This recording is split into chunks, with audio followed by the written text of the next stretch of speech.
그 구반포라는 것이 한강이 감싸 도는 자리에 안쪽에 있기 때문에 일단 그 터적으로 좋다고 얘기할 수 있고 풍수 길지인 현충원의 끝자락에 맞닿은 자리이기 때문에 좀 길지라고 얘기할 수 있고요. 또 하나는 소와 목의 기운이 만나기 때문에 젊은 사람 또는 교육에 좋은 자리가 이제 구반포 쪽이라고 얘기할 수가 있겠습니다. 그러니까 뭐 결론은 부모님한테 얹혀 사시는 거예요, 지금. 얹혀 사시는 거예요, 지금.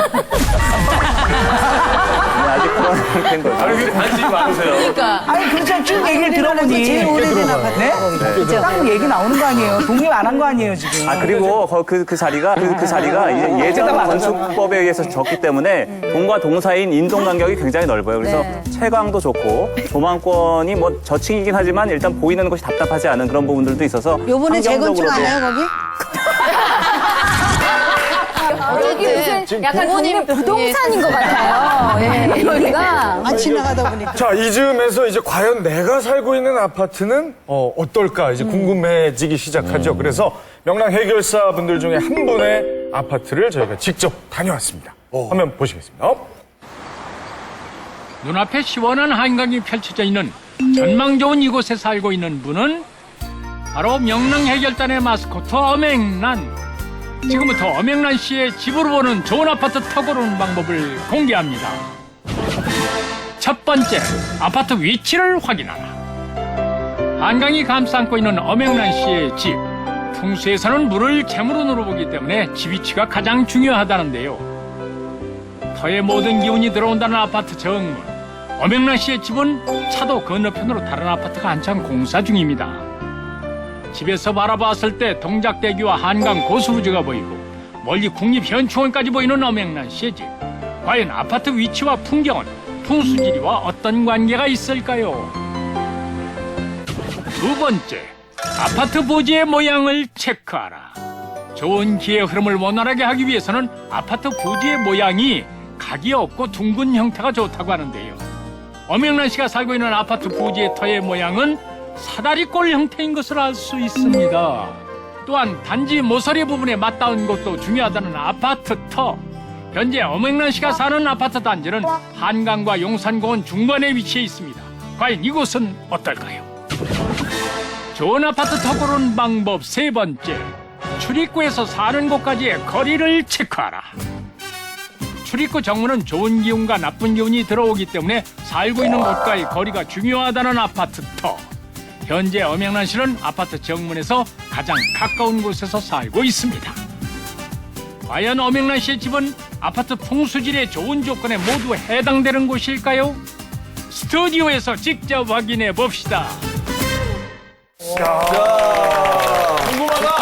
그리고 저 국민여배우 엄앵란 단장님의 아파트가 지금 공개가 됐습니다. 어떻습니까? 전문가가 보기에 엄단장님의 아파트 위치 어떻습니까? 그 엄앵란 선생님 같은 경우는 일단 터를 먼저 봐야 될 것 같아요. 지금 그 서울시를 보게 되면 이제 한강이 이런 식으로 W 모양으로 이렇게 흘러가고 있는데 이 물이라는 것은 재물로 보게 되고요. 이 물이 감싸는 자리, 그러니까 이 한남동, 용산구 한남동, 그리고 강남구 압구정동, 그리고 광진구 이쪽이 좋은 자리라고 할 수 있습니다. 그래서 용산구, 강남구, 광진구는 재물을 상징하는 물이 흘러가면서 지형이 감싸 안는 자리이기 때문에 부가 모이는, 재물이 모이는 좋은 자리라고 얘기할 수 있고요. 또 하나, 엄앵란 선생님 집 같은 경우는 이쪽에 위치하고 있는데 남산에 배산을 하고 있고 그리고 앞쪽으로 현충원이 보이는, 동작대교 넘어서 현충원이 보이는 작은 산도 나지막히 보이기 때문에 길을 좀 모아줄 수 있는 굉장히 좋은 자리라고 얘기할 수 있습니다. 어떠세요, 단장님? 네? 이거 제가 듣기로 최근에 이사하셨다고 들었거든요. 네.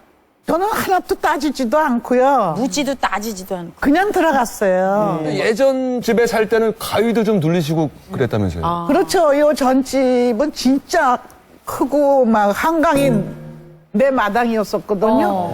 근데 꽁자리 뒤숭숭하고 자꾸만 돌아가시는 어머니 비고 누가 자꾸만 칼 들고 뛰어오고 엄마야. 막 그랬어요. 그러는데 이 집으로 이사 오고는 아주 아늑하게 이렇게 흠에 안 키는 듯한. 그렇고 집에 들어가면 괜히 좋아. 왜 옛날에 학교 갔다 집에 들어가면 엄마 그러면 에이, 어서 놀아 그러는 그런 마음이에요. 아까 터에 대한 얘기를 드렸는데 아파트 큰 단지를 보게 될 때 아파트 단지는 각이 없고 약간 둥근 형태가 좀 좋다고 얘기를 할 수 있고요. 엄명란 선생님 집 같은 경우에는 아파트 단지를 보게 되면 사다리꼴 모양이고 그 구석에 아파트가 자리 잡고 있지만 입구에서 봤을 때 정면으로 보이는 아파트라든지 맞은편에 바로 보이는 라인은 조금 좋지 않다고 보거든요. 그래서 측면으로 돌아간 자리라서 일단 괜찮다고 볼 수 있고 한강이 그 지형을 감싸는 그 터에가 좋은 자리이기도 하지만 아파트 부지 자체도 도로가 또 한 번 감싸는 자리이기 때문에 그 자리는 좋은 자리라고 얘기할 수 있습니다. 자, 이게 좀 저 말씀에 공감하는 게 뭐냐면은 안채도 대문 들어가서 바로 안채가 바로 비면 나쁘대요. 그러니까 아파트도 그 정문에서 바로 보이는 거 그럼 다 보이잖아. 가릴 데가 없고 사람이 좀 숨어야 되는데 그래서 중문도 하고 분암문도 하고 막 이러듯이 저 말씀에 진짜 상당히 공감 가요. 그래서 아파트 단지를 보게 될 때 일단 뭐 터는 논외로 하고 가장 중요한 것은 주출입구에서 봤을 때 단지가 꺼져 있는 경우는 나쁘고 단지가 좀 올라간 것이 좋으면 단지 전체적으로 봤을 때는 앞에는 좀 낮고 뒤가 높은 것이 좋고요. 그리고 또 하나 주출입구에서 절대로 바로 보이는 라인은 조금 피하시는 것이 좋다고 얘기할 수 있습니다.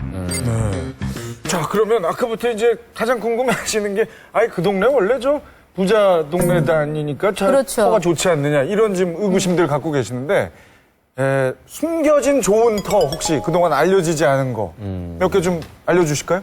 지금 그 서울시에서 한강이 감싸 안는 지형 중에 유일하게 지금 용산구, 강남구, 광진구를 제외하고 하남시와 강일IC와 상일IC 부근 이쪽도 이 뒤는 남한산성 끝자락이 들어있기 때문에 전형적인 배산 임수인데다가 지형을 감싸 안는 그 재물이 쌓이는 좋은 자리라고 할 수 있습니다. 그래서 부동산 투자를 하신다거나 실수요적으로 뭔가 들어가시려고 하실 때 이쪽도 풍수적으로 좋은 자리니까 한번 충분히 좀 고려하실 그 가치가 있다 이렇게 얘기할 수 있는 거죠. 땅의 기운도 30년씩 돌아다닙니다.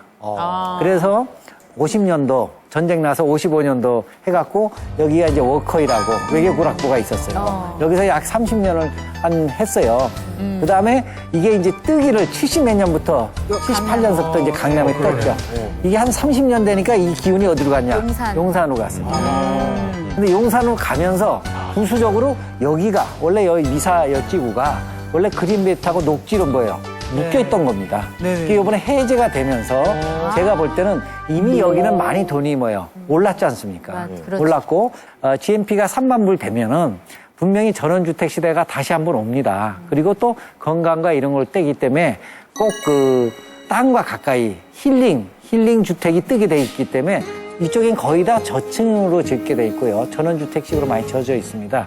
그러니까 여러분이 이쪽도 한번 생각해 보시는 게 어떨까? 네. 저는 뭐 풍수지리학을 따진 건 아니고요. 네. 저는 정말 이렇게 좀 힐링되는 곳이 필요했어요. 그래서 올라가다 보니까 파주 쪽으로 갔는데 여기? 여기예요, 여기. 이게 한 채가 저희 집이에요. 정말요? 근데 이제 땅콩집이라고 해서 한 층에 방 하나 뭐 이렇게 있어요. 거실 하나 이렇게 있는데 되게 좋아요. 네, 여기가 이제 저쪽 차 있는 게 제 주차장이고요. 조혜련 씨 장가? 마당도 있어요. 마당이 한 3평 돼요. 근데 그것도 힐링이 되는 거예요. 그리고 요 앞쪽도 제가 이렇게 꽃 같은 것도 심는 거고 그래서 이렇게 층으로 올라가면서 하는데 진짜 뭐라 그럴까요? 되게 마음이 안정된다는 그런 느낌? 땅의 기운을 받아서 그런지 몰라도 저는 그전에는 15층 아파트에 살았거든요. 확실히 다르다라는 땅의 기운이 있다라는 게 느껴져요. 땅 심이 몇 층까지 올라가요? 땅 치면 한 5층까지 올라간다는 게 5층까지밖에 안 올라가요?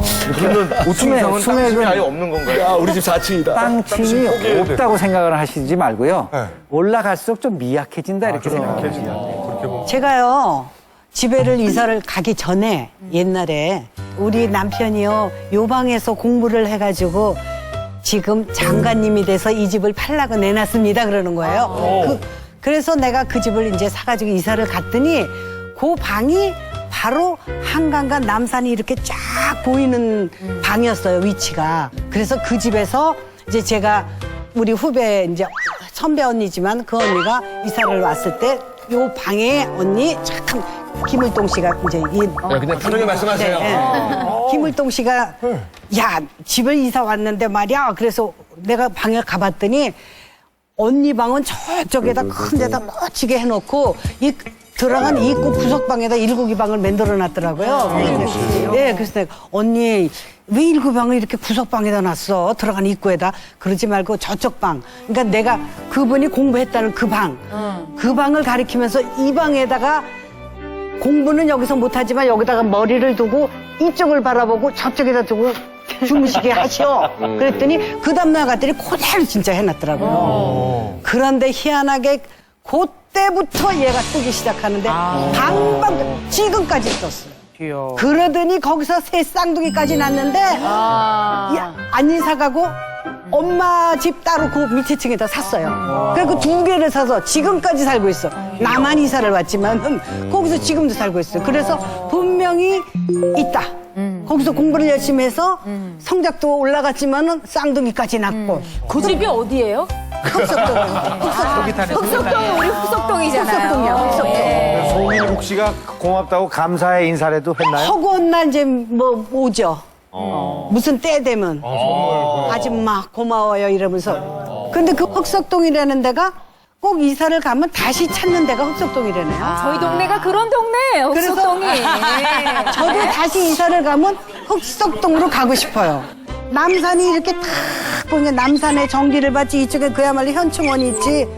아주 위치적으로 거기가 굉장히 좋아요. 아니, 근데 이런 얘기가 참, 이게 참 솔깃해지는 게, 비누른 김효진도 자기 흑석동 산다고 막 그런 거 아니, 저희 동네가 나와서 이제 그 좋은 얘기를 하시니까 뭐 그 점은 저도 이제 인정을 안 할 수가 없는 게 저희 동네도 현빈 씨, 뭐 한지민 씨, 송일국 씨, 예, 김효진 저 살죠.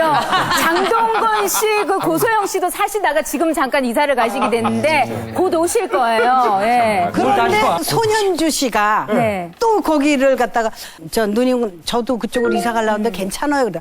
야 여기 너무 좋은 자리다. 너 이사 와라. 손현주 씨도 글로 이사 오자마자 뜬 거. 걔. 진짜? 정말. 정말이에요. 자, 지금 뭐 땅의 그 모양과 위치만 얘기했는데도 아주 집중도가 대단하거든요. 아까 엄앵란 단장님 외부만 좀 봐서 약간 아쉬우셨죠? 드디어 내부로 들어갔어요. 우리 박선중 선생님이 같이 가셔서 풍수에 맞게 사시는지 직접 체크를 해주셨거든요. 화면 보겠습니다. 네. 아이고, 어서오세요, 어서오세요. 아유, 이렇게 노치한데, 제가 궁금한 게 많아가지고. 깔끔하게 잘 정리되어 있는 엄앵란 씨의 집. 과연 풍수 인테리어에 맞을까요? 일단 처음에 이제 들어오는 공간이 현관부터 좀 말씀드리려고 그래요. 네. 현관은 이제 외부 기운하고 내부 기운이 만나는 매개 공간인데 그렇죠. 가장 밝아야 되는 공간이고 좋은 기운이 들어오는 공간이거든요. 예. 근데 굉장히 밝다는 점에서는 좋다고 할 수가 있지만 네. 우산이라든가 뭐 골프채라든가 이런 잡동사니가 이렇게 있는 거는 좀 좋지 않아요. 그래서 이걸 좀 정리를 좀 알았어요. 해주고 네. 현관은 집의 얼굴, 밝고 깨끗하게 정리해 주십시오. 여기 응접실이거든요. 예, 여기 어때요? 들어오게 되면은 우측에 보면은 그 에어컨이 이렇게 보이는데요. 네. 저쪽은 이제 동남향이기 때문에 애정과 재물이 쌓이는 자리라고 볼 수가 있는데 네. 저 자리에 에어컨이 딱 막고 있어서 기운을 조금 죽이고 있다 이렇게 말씀드릴 수 있어요. 보통 전기료가 이렇게 많이 네, 드는 그쪽을 좀 밝게. 한쪽과 옮겨주시면 어떤가 이런 생각이 제가 듭니다. 말이죠. 지금 이사 온 지 한 달도 안 됐어요. 그래서 엉망진창이에요, 지금. 하나 가지 잘하신 게 있으세요. 뭐? 이 베란다 쪽으로 가게 되면요. 예. 바깥 풍경에 그 다른 건물의 모서리가 보이잖아요. 네. 그래서 날카로운 기운이 들어오기 때문에 화분들을 놔두신 것은 굉장히 좋다. 하지만 너무 과해서 약간 막힌 기운이 있는 것은 좀 과한 것 같아요. 너무 많다. 속가내라. 네, 그래서 속 빠주시고 중간 부분을 조금 이렇게 벌려주시는 것도 오케이. 좋은 방법이 될 수 있어요. 근데 선생님, 이 소파를 말이죠. 여기다 갖다 놓고 여기를 확 트게 하면 어때요? 이 소파가 막아서 답답한 거 아니에요? 아, 여기서가 막아서 답답하다기보다는 지금 이 협탁들이 굉장히 많은 그래. 부분이 있어서 협탁을 좀 옮겨주시거나 이것도 좀 방법이 될 것 같아요. 그래서 여기도 막혀 있고 이 베란다 뒤에 있는 그 화분들도 막혀 있어서 뭔가 소통이 되지 않는 좀 답답함이 있는 자리가 될 수 있는 거죠. 집안의 좋은 기운이 소통될 수 있도록 거실을 정리해 주세요. 여기가 부엌인데요. 이게 너무 좁아가지고 야, 공개하기 쉽지 않은데. 평범한 집들과 다름없어 보이는 엄앵란 씨의 부엌. 풍수적으로는 어떤 특징이 있을까요? 괜찮은 것 같은데요? 전체적으로 풍수적으로 굉장히 답답한 큰 문제가 있습니다. 뭔데요? 과연 엄앵란 씨의 부엌에서 풍수 인테리어가 잘못된 것은 어디일까요? 1번 밖에 나와 있는 뾰족한 주방용품. 2번 함께 붙어있는 가스레인지와 냉장고. 3번 냉장고 위에 널려있는 잡동사니. 4번 가스레인지 쪽을 향하고 있는 수도꼭지. 과연 풍수적으로 무엇이 잘못됐을까요? 자, 부엌에 어떤 문제가 있는 걸까요, 과연? 2번인 것 같은데요. 2번. 가스레인지와 냉장고. 저는 3번 냉장고 위에 잡동사니들 많이 올려놨잖아요. 네. 저게 안 좋을 것 같아요. 맞아요. 왜요? 그래요? 그래서 보기도 안 좋고 뭔가 이게 좀 기의 흐름을 근데 다 안 좋긴 해요. 막을 수가 그쵸? 있다. 가스레인지하고 물하고 마주 보면은 그게 가스레인지가 불안해요. 불이 재물인데 끈다고 그래가지고 서로 마주 보고 있는 거 안 좋다고 내가 들었는데 불하고 물하고. 4번인 것 같아요. 수도꼭지 저는. 방향이 가스레인지 쪽을 향하고 불하고는 있어요. 상극인데. 다양한 의견들이. 아니 1번 그 뾰족한 주방 용품들이 밖으로 나와 있는 것도 약간 저기 또 아기가 있어서 그런지 저렇게 뾰족뾰족한 물건들이 나오면 불안할 것 같아요. 네. 다 일리가 있네. 박성준 선생님께 어느 곳이 가장 문제인지 한번 들어볼까요? 일단 전체적으로 좀 설명을 드리려고 하는데요. 부엌이거나 어디거나 칼, 포크 이렇게 날카로운 금속 재질의 물질이 겉에서 보이고 수납이 안 되는 것은 좋지 않다고 얘기합니다. 그래서 1번도 안 좋다고 얘기할 수 있고요. 그리고 2번하고 이제 4번은 같은 얘기가 되겠는데 부엌이라는 공간은 물과 불이 같이 쓰는 상충하는 기운들이 있는 공간이기 때문에 냉장고는 물의 기운, 그리고 가스레인지, 오븐, 전자레인지는 불의 기운이기 때문에 그것을 가까이 두는 것은 수극화, 어떤 상충되는 기운이라서 안 좋다고 얘기할 수 있고요. 4번 같은 경우도 가스레인지 방향으로 물의 기운을 틀어놓는 것은 상충의 기운을 더 강화하기 때문에 가정의 건강과 재물을 책임지는 부엌의 기운을 좀 떨어뜨린다 이렇게 얘기할 수 있습니다. 그리고 이